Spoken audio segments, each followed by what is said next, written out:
Israel के prime minister Benjamin Netanyahu ने Gaza युद्ध विराम समझौता रद्द करने की घोषणा की है और साथ ही साथ जो ह्यूमैनिटेरियन एड जो वैसे ही बहुत कम आ रही थी उनको उसको भी रोक देने की पूरी घोषणा की है और जो एंट्री पॉइंट्स हैं गाजा में वहां उनको ब्लॉक कर दिया गया है। हमास का जबरदस्त इस पर रिस्पॉन्स आया है जिस पर हम चर्चा करेंगे।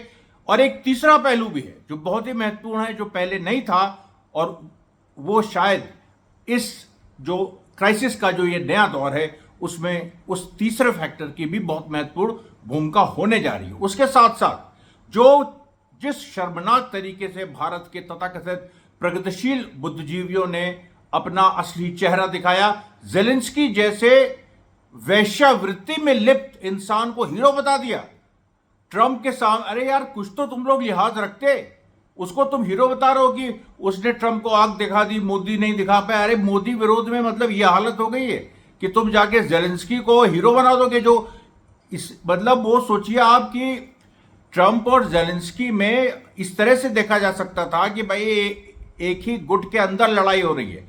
अमेरिका इजराइल का जो गुट है उसके अंदर उसका हिस्सा है जेलेंस्की, और जेलेंस्की खुद यहूदी है और वो जायनिस्ट है। यहूदी होना कोई समस्या नहीं है लेकिन जायनिस्ट है वो। इजराइल का उसने समर्थन किया बच्चों के मर्डर में गाजा में, और ऐसे आदमी को आप हीरो बना रहे।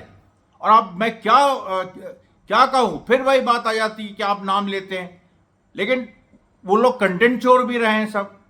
अब ये जो सारी बातें हैं और ये मैंने आज इस पे अपने एक्स हैंडल पे बकायदा इस पे एक पोस्ट भी डाली है, ट्वीट भी किया है और मैंने उनका नाम भी लिया है सबका कि इन लोगों को ये इतनी भी समझदारी नहीं। और मैं फैक्ट्स लेके आया हूं कि किस तरीके से यूक्रेन में अमेरिका जो पूरा इन्वॉल्व था ट्रंप के पहले का, जो ट्रंप के पहले और ट्रंप के फर्स्ट जो ट्रंप का जो पहला टर्म था 2016 से 2020 उसमें भी क्या हुआ, और अमेरिका जो था उसकी जो कारगुजारियां थी और जिस तरीके से यूरोप उसमें इन्वॉल्व था। यूक्रेन मतलब रशिया को पूरी तरह से घेरा गया। कभी भी यूक्रेन के बारे में कोई सवाल ही नहीं था। सवाल ये था या मतलब यूक्रेन को हम कोई उसके लोगों की उसकी जनता की चिंता करें, ये कभी मुद्दा ही नहीं था। मुद्दा था रशिया को कैसे घेरना। और रशिया आज ब्रिक्स खड़ा कर रहा है, रशिया भारत का दोस्त है, सारी चीजें हैं। और आप आज जेलेंस्की की तारीफ कर रहे हैं, शर्म नहीं आती इन लोगों को, बदतमीज टाइप के। मैं यही देखिए इसी चीज पे एक वो नाराजगी होती है जो कि बिल्कुल जायज है। खैर हम अपने मुख्य विषय पे आते हैं। दोनों मुख्य आज विषय हैं, हमास ये जो गाजा में जो हुआ है और उसके साथ साथ जो जेलेंस्की को हीरो बनाने की कोशिश की है। गाजा में देखिए क्या है, मैं बताऊं आपको कि नेतन्याहू ने जो आज घोषणा की है उसको लेके हमास ने तो साफ साफ कह दिया है कि भाई जो युद्ध विराम समझौता हुआ था जो ये मतलब 15-16 जनवरी को जो साइन हुआ था और 19 जनवरी से लागू हो गया था, और उसके 42 दिन फर्स्ट फेज के थे, फिर second phase, third phase. First phase जो है वो 2 मार्च को यानी कल खत्म हो जाएगा। आज 1 मार्च 2025 है और उसमें 7 बैचेस में प्रिजनर्स का आदान प्रदान हो चुका है, जिसमें हमास ने 33 इजरायली लिविंग और डेड प्रिजनर्स लौटा दिए जो हमास का कमिटमेंट था, और इजराइल ने 200 फिलिस्तीनी स्वतंत्रता सेनानी रिहा किए। अब जो पूरी बात थी कि ह्यूमैनिटेरियन एड भी पहले फेज में लागू होगी, जम के लागू होगी और ठीक से लागू होगी, वो नहीं हुई। हमास को धमकी देनी पड़ी। उसके बाद इजराइल ने थोड़ा बहुत किया लेकिन वो भी कहीं से भी स्थिति के अनुरूप नहीं था। दूसरी बात, इजराइल ने लगातार वायलेशंस किए हैं। 962 breaches of cease fire violation ये इजराइल ने किए। सीज फायर के बाद से पहले तो छोड़ दीजिए, सीज फायर के बाद से यानी 19 जनवरी से अभी तक 116 गाजा में फिलिस्तीनी मारे गए हैं इजराइल के वायलेशन से। आज की भी घटना राफा में 2-3 जगह इजराइल ने इसके नाम पे कि अभी हम वहां मौजूद हैं और लोग इधर से उधर ना जाएं, गोली चलाई और उसमें भी फिलिस्तीनी मारे गए। तो 116 फिलिस्तीनी मारे गए और करीब 400 से ऊपर घायल हुए हैं इस दौरान में। और ये जो हमास कह रहा है कि जिन लोगों ने सीज फायर गारंटी किया था यानी इजिप्ट, कतार और अमेरिका, इसके जो गारंटी है बाकायदा साइन है उनका, और इनकी जिम्मेदारी है कि ये गारंटी इसमें इजराइल को फोर्स करके वापस उसी पोजीशन में लाए। हमास ने कहा है कि हम युद्ध नहीं चाहते, लेकिन अगर हम पे युद्ध थोपा गया तो फिर हम माकूल जवाब देंगे। ये बिल्कुल सीधी बात है। और यहां तक बात आई, बहुत सारे कुप्रचार चलाए जा रहे हैं, बहुत सारी बातें फैलाई जा रही हैं कि हमास को एक अरब देशों ने एक प्रपोजल दिया है कि तुम अगर अपने हथियार डाल दो, अपने हथियार दे दो, तो हम लोग ये सीज फायर परमानेंट हो जाएगा। जबकि ऐसी कोई बात नहीं है। अरब देशों ने ऐसा कुछ भी हमास से नहीं कहा है। अरब देशों ने भी इसको डिनाई किया, इजिप्ट ने भी डिनाई किया, सऊदी अरेबिया ने भी डिनाई किया।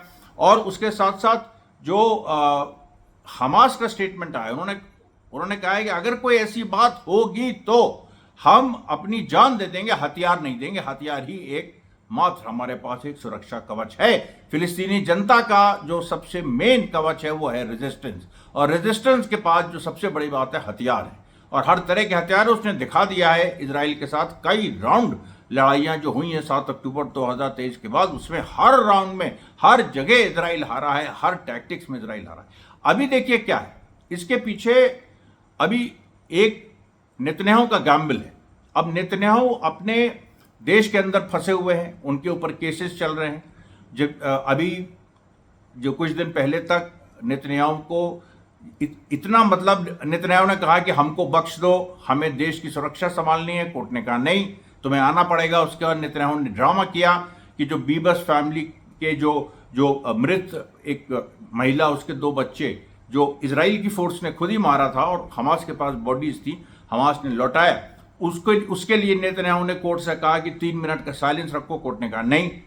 अब नेतन्याहू देखिए चारों तरफ से घेरा हुआ है। दूसरा, ट्रंप और जेलेंस्की की जो कल एक वाद विवाद तू मैं हुई है, तो क्या मतलब ट्रंप के आगे जेलेंस्की की क्या मतलब वो है, और ये एक कुछ स्क्रिप्टेड मामला भी, वो मैं उस पर बाद में चर्चा करूंगा। लेकिन नेतन्याहू ये देख रहा है। अब देखिए जेलेंस्की एक वो है, ज़ायनिस्ट है, वो ज्यू है। उसको ट्रंप ने बिल्कुल डांटा सबके सामने। तो नेतन्याहू पर भी वो निशाना साध रहा था। अल्टीमेटली वो नेतन्याहू पे भी निशाना साध रहा था। हालांकि उसको बैलेंस करके वहां चल रहा है, क्योंकि जो जुविश लॉबी अमेरिका की है, जिसके हाथ में अमेरिका की दौलत का एक बड़ा हिस्सा है, कंट्रोल करती है, वो उसको भी डॉज कर रहा है ट्रंप, और उसको साथ लेके कभी ऐसा दिखाता है उसको साथ लेना है। लेकिन अल्टीमेटली उसका जो ट्रंप का जो अल्टीमेटली जो उसकी मंशा है वो ये है कि इजराइल को हम डिच करें। इसलिए नहीं कि उसको फिलिस्तीनियों से बहुत सिंपैथी है, ये तो मैंने कभी कहा ही नहीं, लेकिन इसलिए क्योंकि वो अमेरिका के खर्चे कम करना चाहता है। और अभी भी अमेरिका ने देखे, जो बाइडेन ने प्रॉमिस किया था $1 बिलियन एड, वो फिर से ट्रंप के एडमिनिस्ट्रेशन को देनी पड़ी, क्योंकि पहले से करार था।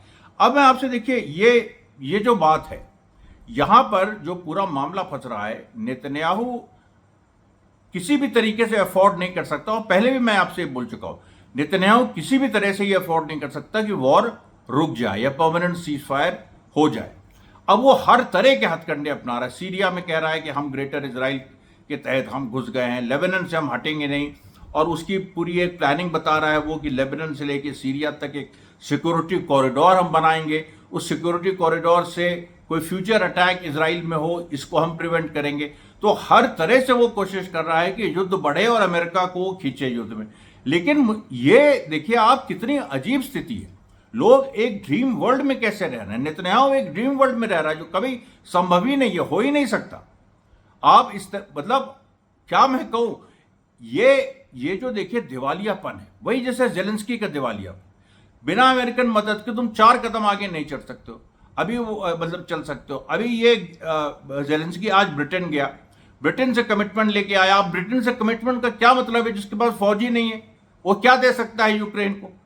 और अमेरिका के बल पे यूक्रेन खुद अगरा था, अमेरिका ने हाथ खींच लिया है, सीधी बात है। अच्छा, ये भी आप देख लीजिए कि अमेरिका ने हाथ खींचा अपने इंटरेस्ट में कि उसका खर्चा कम हो।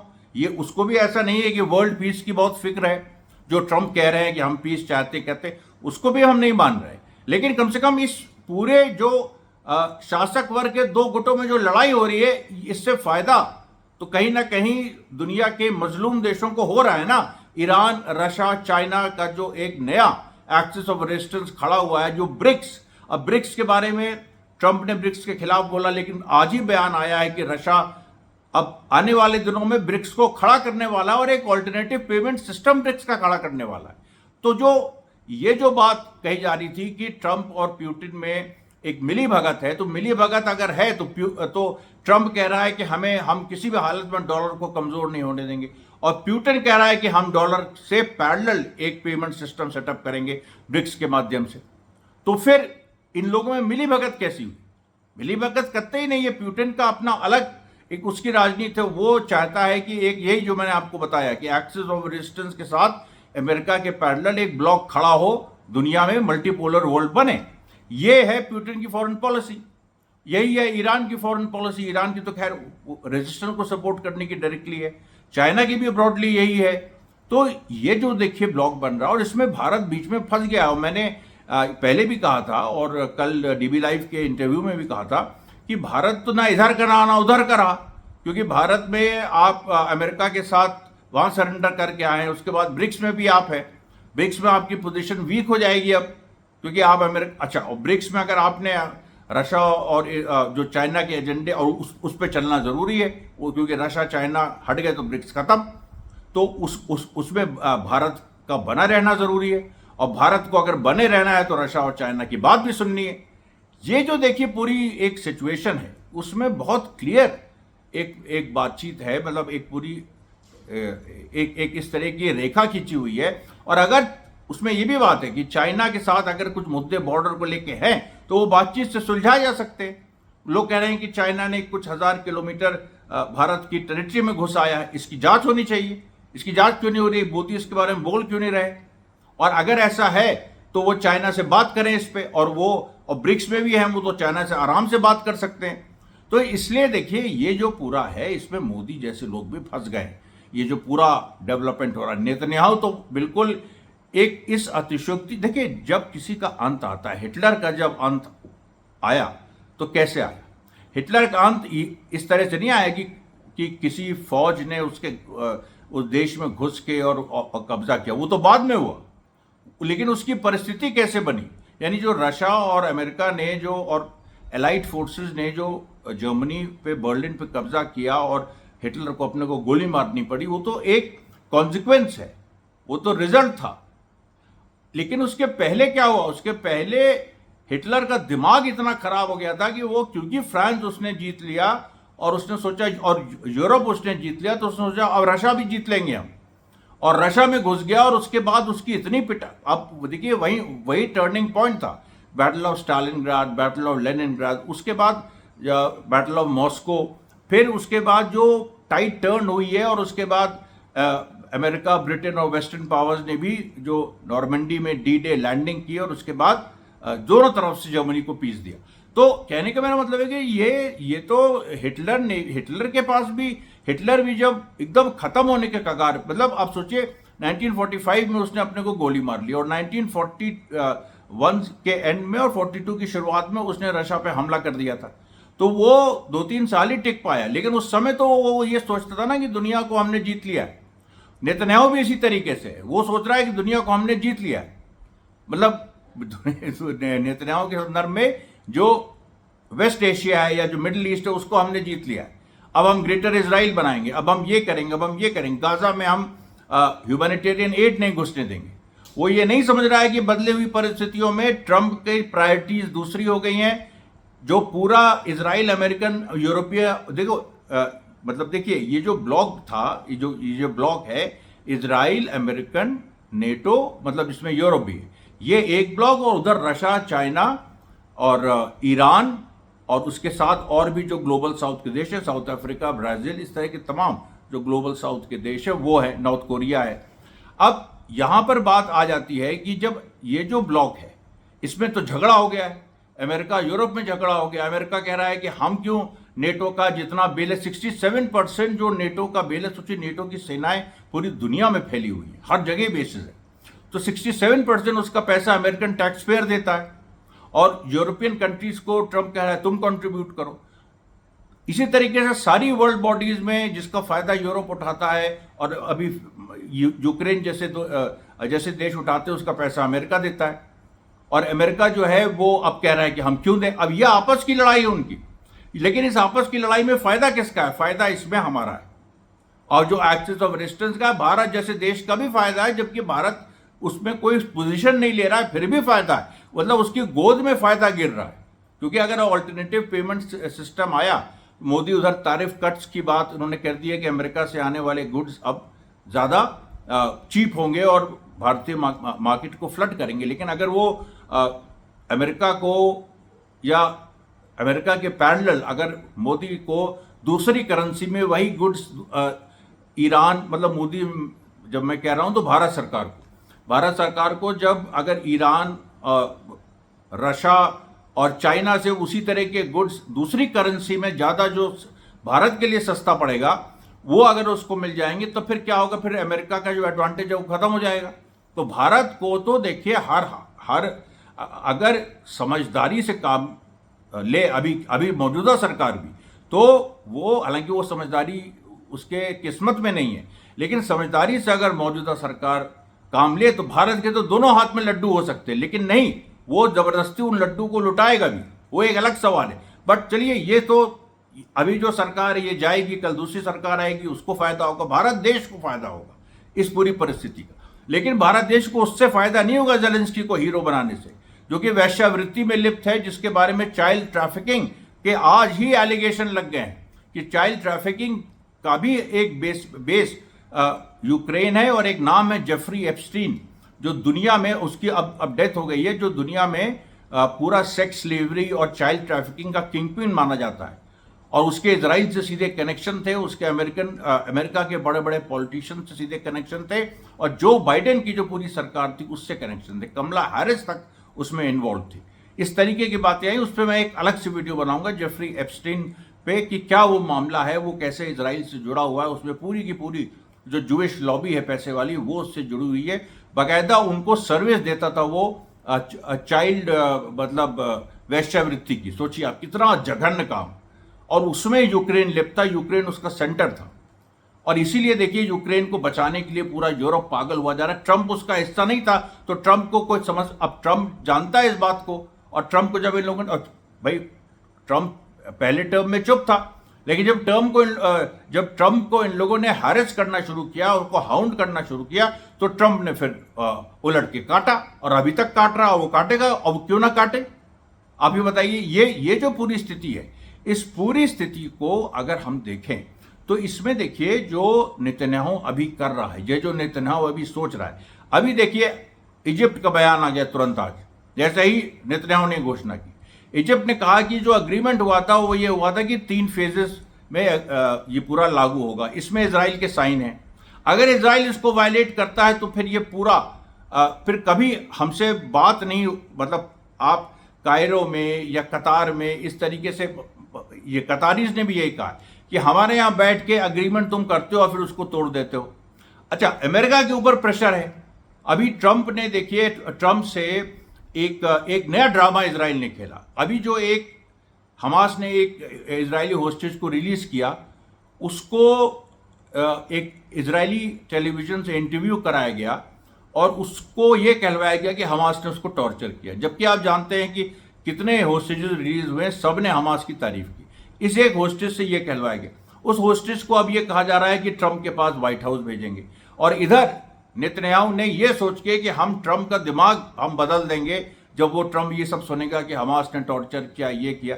अरे यार, तुम किस दुनिया में, इस तरह से डिप्लोमेसी ऐसे तय होती है कि ट्रंप का दिमाग बदल दोगे, किसी को व्हाइट हाउस भेज दोगे और वो उससे मिल लेगा। ट्रंप को तो इजरायली लॉबी को अभी उससे बना के चलना, हालांकि ट्रंप ने दूरी बनाना शुरू कर दी, लेकिन कुछ ना कुछ उसके साथ बना के रखना भी है। तो इसलिए ये जो पूरी एक सिचुएशन है, इससे क्या है कि नेतन्याहू को अमेरिका का समर्थन मिल जाएगा। अमेरिका का बयान ही कभी नहीं आएगा। आप देख लीजिएगा कि ये जो नेतन्याहू ने किया है कि हम सीज फायर के खिलाफ जा रहे हैं, हम एड रोक रहे हैं, इस तरह की चीजें, ये अच्छा, इतना सब करने पर भी नेतन्याहू की ये हिम्मत नहीं है कि ये कहना कि युद्ध हम शुरू करने जा रहे हैं। हमास ने कह दिया है कि अगर हम पे मिलिट्री प्रेशर पड़ा तो हम तैयार हैं, और हमने आपको बताया है कि हमास ने जो पूरा एक जो गाजा इजराइल बॉर्डर है उस पर एक्सप्लोजिव्स भी बिछा रखे हैं। इजरायली सेना डर रही है घुसने के लिए वहां, उसकी हिम्मत नहीं है घुसने की वहां। लेकिन और नेतन्याहू भी ये नहीं कह रहा है कि हम दोबारा युद्ध में जाएंगे। पर सवाल यहां पर यही है कि नेतन्याहू को इस तरीके से देखिए, ये अब लोग कहेंगे कि नेतन्याहू को कोई रोक क्यों नहीं रहा है, कोई ये क्यों नहीं कर रहा, लेकिन अभी देखिए वो तो स्थितियां बन रही हैं। हमास ने वो स्थितियां बना दी है। आज आप सऊदी अरेबिया का एग्जाम्पल लीजिए। सऊदी अरेबिया 7 अक्टूबर 2023 के पहले इजराइल से दोस्त मतलब एक नॉर्मल संबंध बनाने जा रहा था, उसको नॉर्मलाइजेशन प्रोसेस कहते हैं। उसके बाद 7 अक्टूबर के बाद वहां से मनाही हो गई कि हम ये नहीं कर सकते जब तक फिलिस्तीनी राज नहीं बनेगा। अब सऊदी अरेबिया जब फिर नेतन्याहू ने एक बयान में अभी कुछ दिन पहले हमने आपको बताया था, नेतन्याहू ने कहा था कि फिलिस्तीनी राज अगर सऊदी अरेबिया को बनाना है तो अपने यहाँ बना ले। उसके बाद से Saudi Arabia anti Netanyahu propaganda चला रहा है। आज जो सऊदी अरेबिया के कुछ टेलीविजन चैनल्स हैं उन्होंने एक शो बनाया जिसमें नेतन्याहू एक मतलब एक एक्टर है वहाँ सऊदी अरेबिया का, वो नेतन्याहू प्ले कर रहा है, और नेतन्याहू का वो उसने ऐसा मजाक उड़ाया कि मतलब कि आप विश्वास नहीं करेंगे। उसमें वो एकदम मूर्ख टाइप का आदमी जो बड़ी बड़ी बातें कर रहा है, ग्रेटर इजराइल बना दो, ये बना दो, ये कर दो, और उसको अल्टीमेटली लात मार के एक वो उसको वहां से निकाल दिया जाता। मतलब पूरा ड्रामा है वो। उस ड्रामे में नेतन्याहू का मजाक उड़ाया सऊदी अरेबिया ने, ये लबो लबाब है। अब ऐसी पूरी परिस्थिति में जब सऊदी अरेबिया और ये जो वेस्ट एशिया की जो पावर्स हैं, ये कहीं ना कहीं हमास के साथ इनको खड़ा होना पड़ेगा। अब ये सिचुएशन आप देखिए, हमास ने एक और बयान दिया है। हमास ने यह भी कहा है कि अभी जो वेस्ट बैंक में हो रहा है, वेस्ट बैंक की भी खबरें देखिए, आज करीब 61 घटनाएं रेजिस्टेंस की हुई। इजराइल ने 3-4 जगह जो उसने जो तुलकरेम में नूर शम्स कैंप है उस वहाँ कुछ डिमोलिशंस किए, और भी कुछ जगह डिमोलिशंस किए। लेकिन सल्फित में जो कल इजरायली मारे गए थे उनमें से और हालत उनकी खराब हो गई है। इजराइल सल्फित में कुछ नहीं कर पाया, पहले भी नहीं कर पाया था, अभी भी कुछ नहीं कर पाया। किसने गोली चलाई, क्या किया, उसको नहीं क्लैरिटी नहीं हो रही है। जगह जगह आज देखिए 60 से 62 इंसिडेंट एक एक दिन में हो रहे हैं, और पिछले कुछ दिनों में तो 133, 132 इस तरह की भी घटनाएं वेस्ट बैंक में हुई है। वेस्ट बैंक में इजरायली प्रोजेक्ट फेल हो रहा है, जो वो चाह रहे हैं कि अच्छा, अब उन्होंने जब देखा वेस्ट बैंक फेल हो रहा है तो ग्रेटर जेरूसलम की बात कर दी। ग्रेटर इजराइल से वो वेस्ट बैंक के एनेक्सेशन पे आए। वेस्ट बैंक के एनेक्सेशन नहीं हो पाया तो ग्रेटर जेरूसलम बना रहे हैं कि जेरूसलम के आसपास के फिलिस्तीनी एरियाज को हम हड़प लेंगे, और फिर वो नहीं हुआ तो गाजा में फिर उन्होंने एक वो करने की, मतलब ये आप देखिए पूरा क्राइसिस। नेतन्याहू जैसे एक मेढक उछलता है ना, उसको ये करो तो ऐसे उछलता है, ये अब मेढक की तरह वो उछल रहा है, ये कर लो, वो कर लो, ये कर लो, वो कर लो, किसी भी तरीके से हम बच जाए, हमारी सत्ता बच जाए। अब तुम्हारी सत्ता बचेगी कैसे जब तुम इस तरह का काम कर रहे हो जो रियलिटी से मेल नहीं खा रहा है। ट्रंप ने भी यही ज़ेलेंस्की से कहा कि तुम जो कर रहे हो वो रियलिटी नहीं है। रियलिटी ये है कि रशिया चाहे तो कल पूरा तुम्हें वो निगल लेगा, उसमें अमेरिका कुछ नहीं कर सकता है। अमेरिका कोई थर्ड वर्ल्ड वॉर होना शुरू करेगा, ये पूरी बात। अच्छा, और भारत में फिर मैं आऊंगा उन मूर्खों पे, और एक है जो चैनल चलाता है द देशभक्त, इतना बड़ा मूर्ख, नॉन सीरियस आदमी, वो अपना झाड़े जा रहा है। मतलब उसने एक, ये सब अपने को भाजपा विरोधी भी कहते हैं, और तुम मतलब एक जो फेयर बात है, जो जस्टिफाइड बात है, उसको भी नहीं बताओगे। और ये जितने यूट्यूबर्स हैं अपने, जिनके वो लाखों फॉलोअर्स, और जो अपने उस पर कुछ बीजेपी के विरोध का दावा करते हैं और राइट विंग के विरोध का दावा करते हैं, खुद को प्रगतिशील कहते हैं। अरे प्रगतिशील हो, ये तो बताओ कि ज़ेलेंस्की एक चाइल्ड पोर्नोग्राफी में लिप्त है। ये तो बताओ कि वो नियो नाजी है, वो जायनिस्ट है, उसने गाजा में बच्चों के कत्लेआम का समर्थन किया है। ये तो तुम कहो, इसको तुम नहीं कहोगे। और वो ट्रंप को आग दिखाएगा, उसकी इतनी औकात है।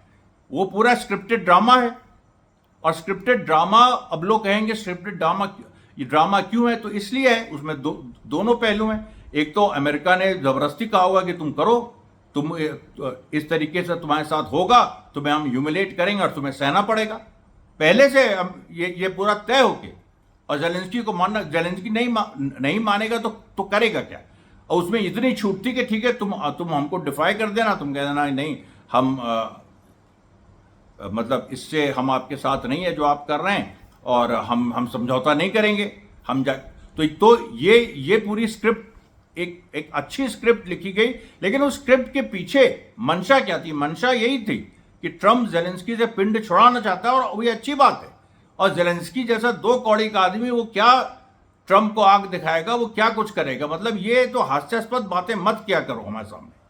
तो ये देखिए, ये जो पूरी एक सिचुएशन है, इसमें और भी 3-4 डेवलपमेंट्स हुए हैं, जिसमें देखिए लेबनान में भी एक जो आंदोलन चल रहा है एक तरह का, कि जो लेबनीज सरकार को प्रेशराइज किया जा रहा है, हिजबुल्ला जो प्रो हिजबुल्ला ब्लॉक है, जो प्रो रेजिस्टेंस ब्लॉक है, वो उसको प्रेशराइज कर रहा है कि किसी भी तरीके से इजराइल को यहाँ से बाहर करो, वरना जो लेबनान की सरकार है उसके लिए एक दिक्कत पैदा हो जाएगी। और सीरिया में भी देखिए उस तरह की सिचुएशन डेवलप हो रही है। आज फिर वहाँ पर इजराइल ने कहा है कि अगर सीरिया की सरकार हमारी तरफ आई, उसकी सेना, तो हम गोली चला देंगे। अरे सेना उसकी अभी है ही नहीं है, HTS की।